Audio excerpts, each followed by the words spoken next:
Hello दोस्तों, कैसे हैं आप? मेरा नाम अनिल शर्मा है। आप राज समाचार देख रहे हैं। ये मेरी मजबूरी है कि मुझे लगाना पड़ रहा है। सामने मेरे साथ नीरवल सिंह जी गोदारा सरस्वती स्कूल के जो निदेशक हैं वो हैं। और कोरोना का डर तो सभी को लगता है। देखिए, अगर मैंने थोड़ा सा नीचे कर रखा तो इन्होंने अपना मास्क लगा रखा है, क्योंकि सेफ्टी बहुत ज़रूरी है आपके लिए, आपके परिवार के लिए। मैं कह रहा 12वीं का रिजल्ट आ गया साइंस का, और एडमिशन्स की बात भी होगी। जो 11वीं के आएंगे और 10वीं के रिजल्ट आएंगे, या पहली क्लास से लेकर के लास्ट तक की, वो तो चलिए बाद में बात करेंगे।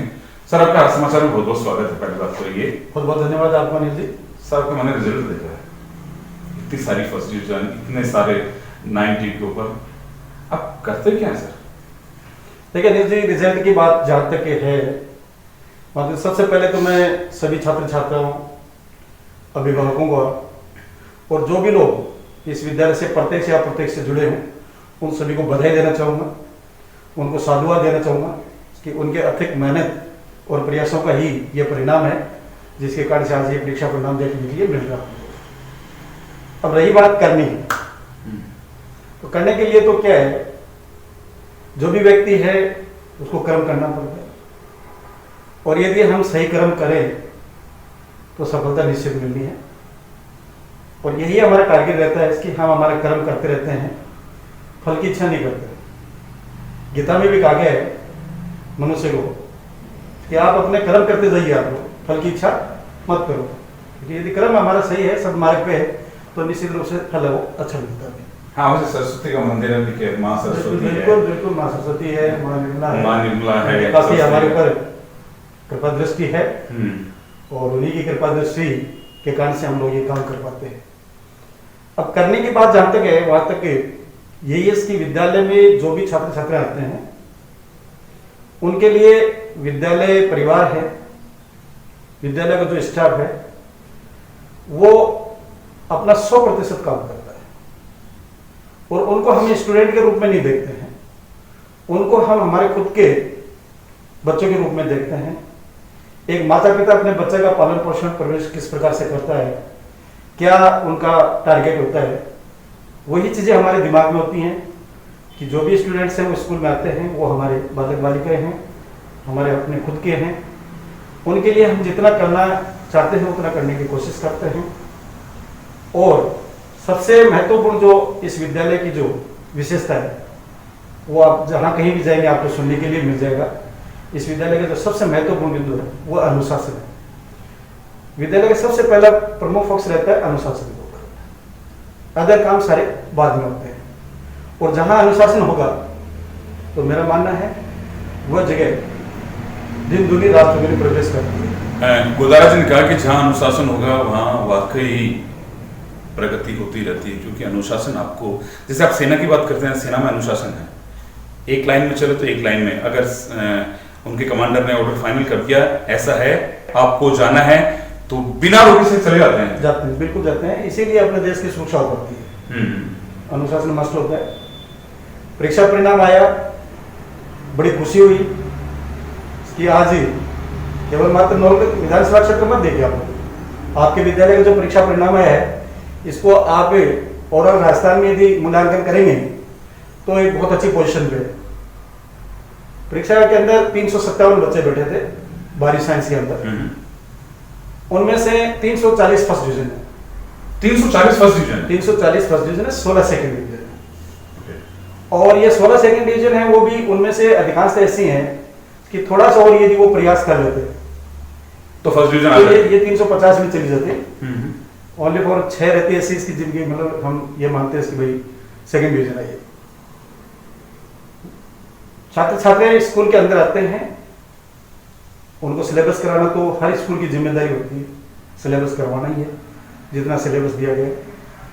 उसके अलावा हम लोग क्या करते हैं, एक एक स्टूडेंट से पर्सनल उनको टच करते हैं, उनसे बात करते हैं, उनकी समस्या होती है वो पूछते हैं, उनका निदान करते हैं।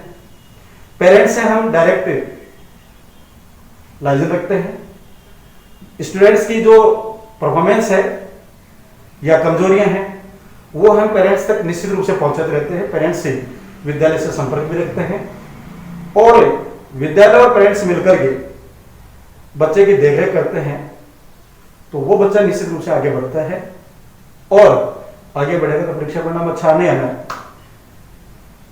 अपने स्कूल के 28 बच्चे 90% से ऊपर है, मतलब अबाउ 90 28 बच्चे 28 काफी होते हैं। पूरी नौगढ़ विधानसभा क्षेत्र के अंदर जितनी भी स्कूल है, जितनी भी स्कूल है, हाँ, उनके सबकी मिलाकर के 28 90 अबाउ स्टूडेंट नहीं, शायद नहीं हुई होगी, शायद नहीं है ही नहीं। अच्छा। झुंझुनू जिले के अंदर ऐसा कोई स्कूल नहीं है जिसके पास 28 बच्चे 90 अबाउ हो। यानी बहुत बड़ा अचीवमेंट है कि 28 बच्चे 90 के अबाव होना अपने आप में बिग अचीवमेंट है। अच्छा लगता है कि मेरे कभी नहीं आई 90 बोल के होता मेरे लिए तो बहुत बड़ा अचीवमेंट है, 90 कभी नहीं आई। तो देखिए ऐसा है, परीक्षा परिणाम बहुत शानदार है और लगातार कई सालों से हम देते आ रहे हैं और प्रयास यही है कि आगे आने वाला जो समय है उसमें और अच्छा प्रयास करेंगे उनको, इससे और अच्छा करने की कोशिश करेंगे उनको। अभी जो बच्चे 90 अबव आए हैं उनमें से लगभग वो बच्चे हैं जो 10th क्लास से 90 बिलो थे। ओके, यानी उन्होंने काफी तरक्की कर ली, काफी की है।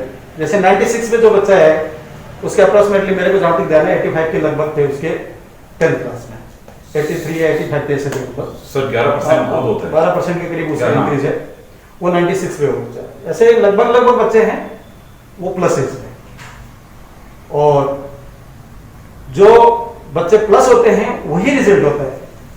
तो मेरे के बच्चा है उसका तो आगे परसेंटेज देना है वो एक आसान होता है, परंतु जो बिलो है उसको यदि आप लेके जाते हैं तो सही मायने में तो उसको पढ़ाना। गुदारा ने एक बात सही कही, देखिए जो आदमी डाउन है अगर उससे उठाया जाए वो या उठता है वो अपने आप में बड़ा अचीवमेंट होता है। जो आदमी बराबर चल रहा है, मान लीजिए कोई 10th में मेरिट आया, बाद में वो 12th में मेरिट भी आए ना, तो कोई बड़ी बात नहीं होती क्योंकि वो पढ़ रहा होता है। और जब आदमी कमजोर आदमी जो जैसे कमजोर स्टूडेंट है अगर आगे बढ़ता है 85 वाला अगर 96 लाता है तो ये बहुत बिग अचीवमेंट होता है। अब फिर 12वीं में बच्चे आएंगे, फिर 10th में बच्चे आएंगे, क्या कहेंगे सर इनसे? कैमरे की तरफ देख बताइए। देखिए 10th में है, 12th में, 10th वाले 11th में चले जाएंगे, 9th वाले 10th में आएंगे और जो बच्चे 11th के हैं वो 12th में जाएंगे। 10th और 12th के दोनों क्लासेस के बोर्ड एग्जाम होते हैं और ये बोर्ड एग्जाम है, ये बच्चे की एक भविष्य निश्चित करने की कक्षा रहती है। कक्षा 10 को मैं आधार मानता हूं, जैसे अपन मकान बनाते हैं उसकी नींव भरते हैं, तो कक्षा 10 है वो एक नींव का काम करती है। और 12वीं क्लास है वो उसमें भवन कैसा बनने जा रहा है, भवन कैसा बनने जा रहा है वो प्रदर्शित करता है, और 12th के बाद में पूरा भवन बन के तैयार हो जाता है। तो 10th के अंदर हम नींव मजबूत करते हैं, केवल हम विश्वास, पढ़ाई के अंदर विश्वास करते हैं, अनुशासन में विश्वास करते हैं, बच्चों के लिए दिन रात मेहनत करने में विश्वास रखते हैं हम लोग, और वही विश्वास हमें आगे बढ़ाता है।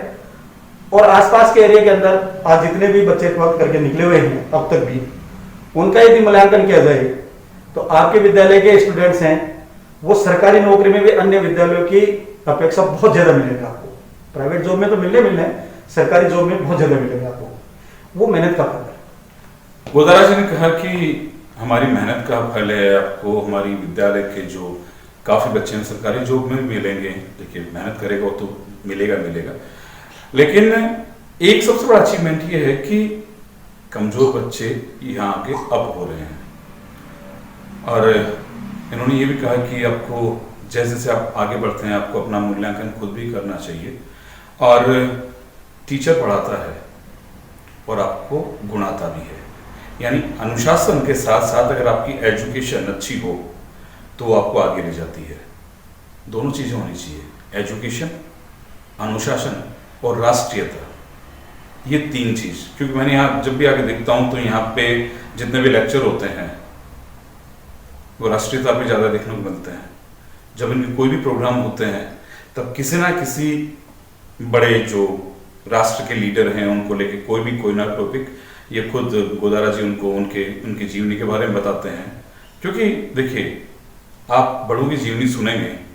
हाँ सर, ये चीज समझ में नहीं है, मैं जब भी आता हूँ आपकी क्लास के अंदर, आप जब भी किसी क्लास में जाते हैं, आप यार कभी महात्मा गांधी को ले लेते हैं, कभी आप सुभाष चंद्र बोस को लेते हैं, कभी आप भगत सिंह को लेते हैं, आप इनके टॉपिक्स क्यों सुनाते हैं? देखिए अनिल जी, ऐसा है, ये बहुत महत्वपूर्ण बात आपने पूछी है, क्योंकि ऐसे सवाल बहुत कम पूछने के लिए मिलते हैं, देखने के लिए मिलते हैं। जहां तक कि आपने बात की, इसकी जवाहरलाल नेहरू की बात करते हैं, सुभाष चंद्र बोस की बात करते हैं, महात्मा गांधी की बात करते हैं।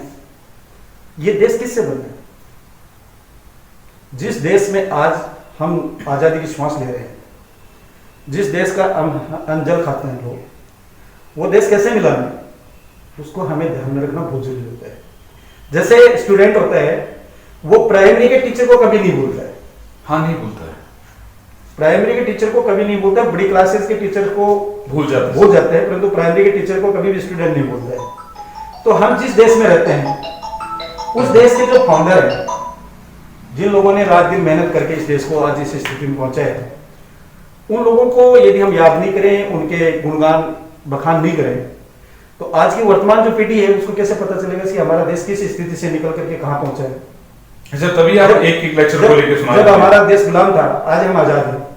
वही चीजें हैं, बच्चों को पढ़ने के लिए प्रेरणा मिलती है कि यार वही लोग यदि देश को आजाद करा सकते हैं, तो हम पढ़ क्यों नहीं सकते हैं? तो ये एक मोटिवेशन के रूप में होता है, और देश के बारे में बताने के लिए, राष्ट्रीयता की भावना जागृत करने के लिए इन चीजों का समय समय पर व्याख्यान होना बहुत जरूरी होता है।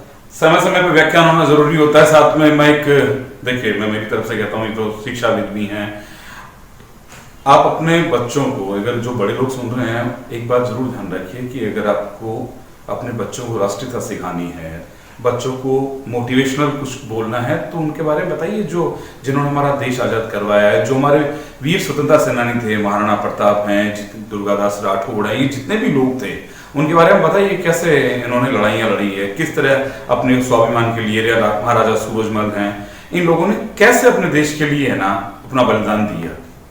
ये जरूरी होता है। बिल्कुल होता है।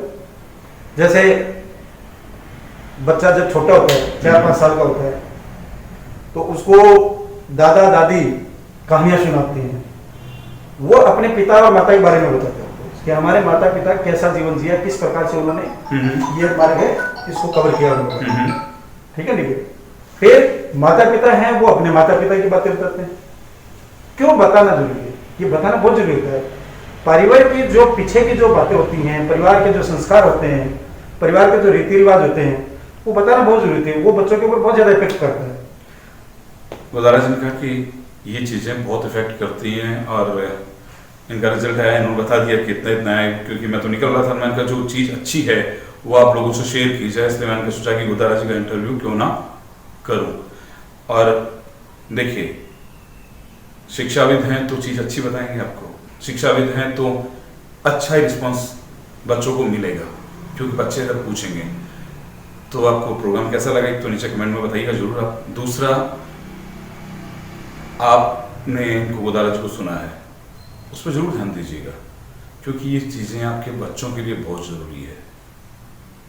नमस्कार सर, आपने राज समाचार से बात की, उसके लिए बहुत बहुत धन्यवाद आपका भी।